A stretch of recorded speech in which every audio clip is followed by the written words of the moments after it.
आज म तपाईहरूलाई घरमै रेस्टुरेन्ट भन्दा पनि स्वादिलो, पिरो, मिठो अनि ट्वाक्क परेको मसरुम छोइला बनाउने एकदमै सजिलो तरिका देखाउँदैछु।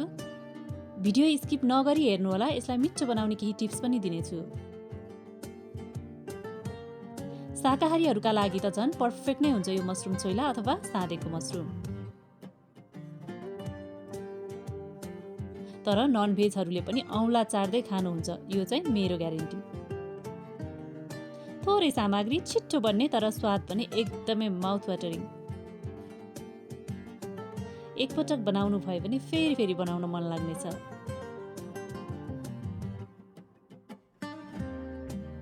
तपाईहरूको घरमा आउने गेस्टलाई एकपटक यो बनाएर खुवाउनु, रेसिपी पक्कै माग्नुहुनेछ। अनि यो लिङ्क सेयर गरिदिनु होला है त।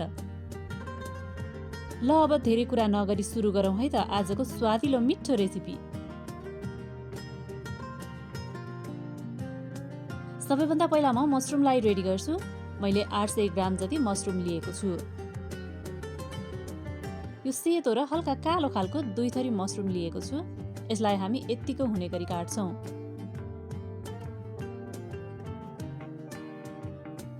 धेरै मसिनो पनि बनाउनुहुन्न र धेरै ठुलो पनि राख्नुहुन्न। मसरुमलाई यसरी हातले नै काट्न सकिन्छ। तपाईहरू धेरै जनालाई बनाउँदै हुनुहुन्छ भने मसरुम अलि धेरै लिनुहोला। मैले लिएको यो मसरुमको छोइला 2 जनालाई मात्र पुग्ने गरी लिएको छु। तपाईहरू यो मसरुम अथवा डल्ले मसरुमबाट पनि यो छोइला बनाउन सक्नुहुन्छ। मैले सबै मसरुमहरूलाई यसरी काटिसके।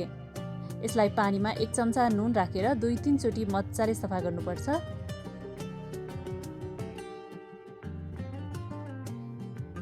दुई 3 चोटी मजाले सफा गरिसकेपछि यसरी हातले निचोर्दै मसरुमलाई राख्नुपर्छ।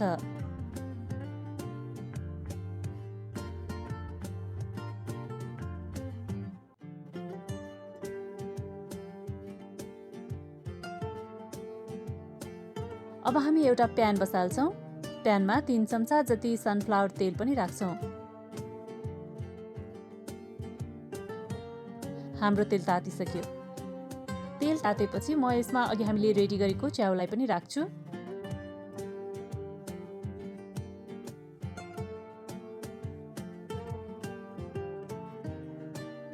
र चलाउँदै फ्राई गर्छु।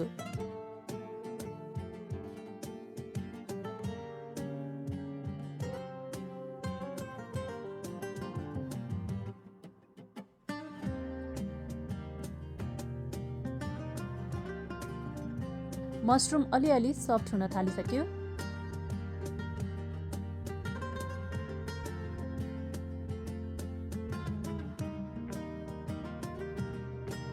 मसरुम फ्राई गर्दा चाहिँ अलि टाइम लाग्ने हुन्छ।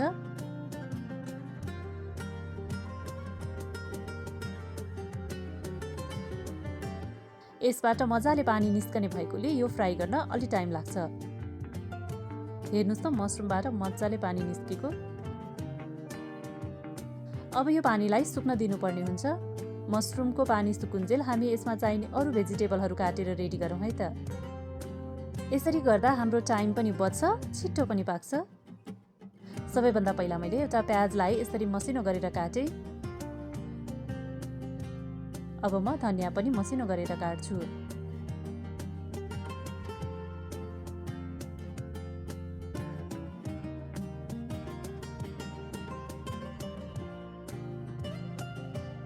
अब म एउटा प्यान बसाल्छु।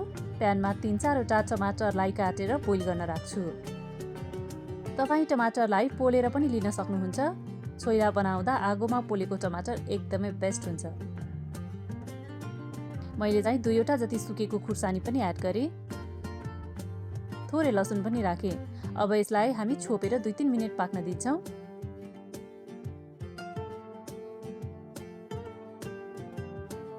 एकापट्टि हल्का सफ्ट भएपछि अर्कोपट्टि पनि फर्काएर पकाउनु पर्छ।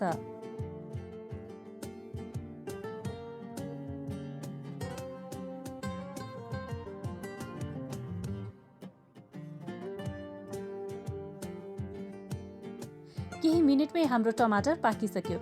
अब यसको पोक्रा निकाल्छु।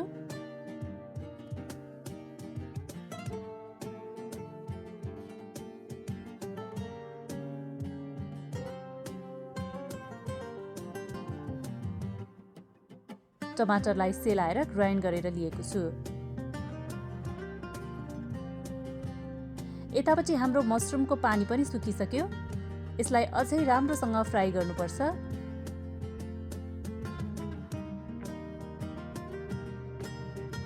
मसरुम फ्राई गर्न एकछिन अलि टाइम बढी लाग्ने भएकोले तपाईहरू काम गर्दै मसरुमलाई फ्राई गर्न सक्नुहुन्छ।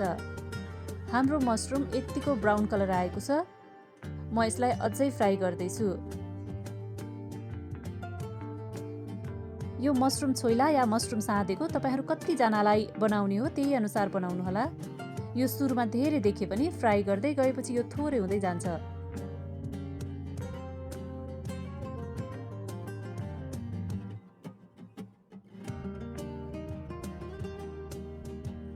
अब चाहिँ हाम्रो च्याउ यतिको भयो। यसलाई म निकालेर एउटा भाँडामा ट्रान्सफर गर्छु।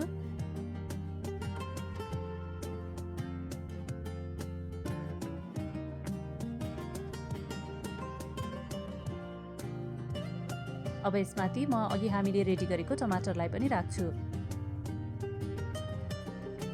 अब म अदुवा, लसुन, टिमुर र डल्ले खुर्सानीको पेस्ट पनि राखेँ। तपाईँ अदुवा लसुनलाई टुक्रा टुक्रा गरेर काटेर पनि लिन सक्नुहुन्छ। अब म यसमा धनिया पनि राख्छु। हरियो लसुन पनि राखेँ। एउटा हरियो खुर्सानीलाई पनि काटेर राखेँ।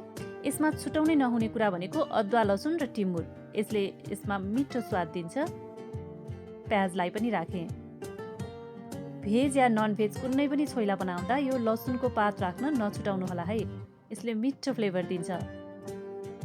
यसमा म रातो धुलो खुर्सानी पनि एड गर्छु। थोरै बेसार पनि राख्छु। अब म झान्नको लागि एउटा प्यान बसाल्छु। प्यानमा तोरीको तेल पनि एड गरेँ।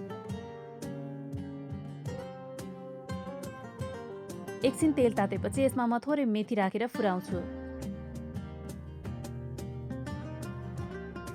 मेथी यतिको कालो भएपछि यसलाई म बेसारमाथि राखेर झान्छु।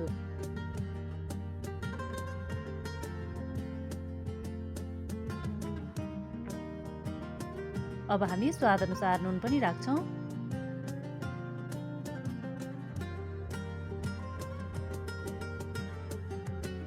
र आधा कागतीलाई पनि निचोरेर राख्छौँ।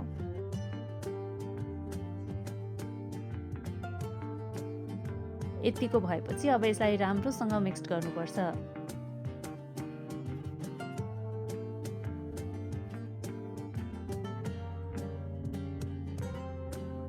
यसरी सबैतिर सबै मसला लाग्ने गरेर मिक्स गर्नुपर्छ।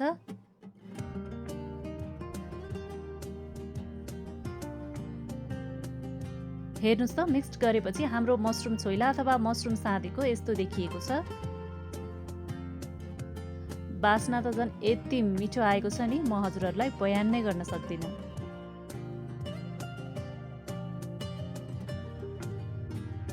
यसलाई मसरुम छोइला अथवा मसरुम साँधेको या मसरुमको अचार जे भन्दा पनि हुन्छ। हेर्नुस् त कस्तो मिठो देखिएको छ। हेर्दै खाउँ खाउँ लाग्ने भएको छ। हजुरहरू पनि यसरी नै मसरुम छोइला अथवा मसरुम साँधेको खानुहोला। यसरी बनाउँदा मसरुम मन नपर्नेलाई पनि अति नै मनपर्ने हुन्छ।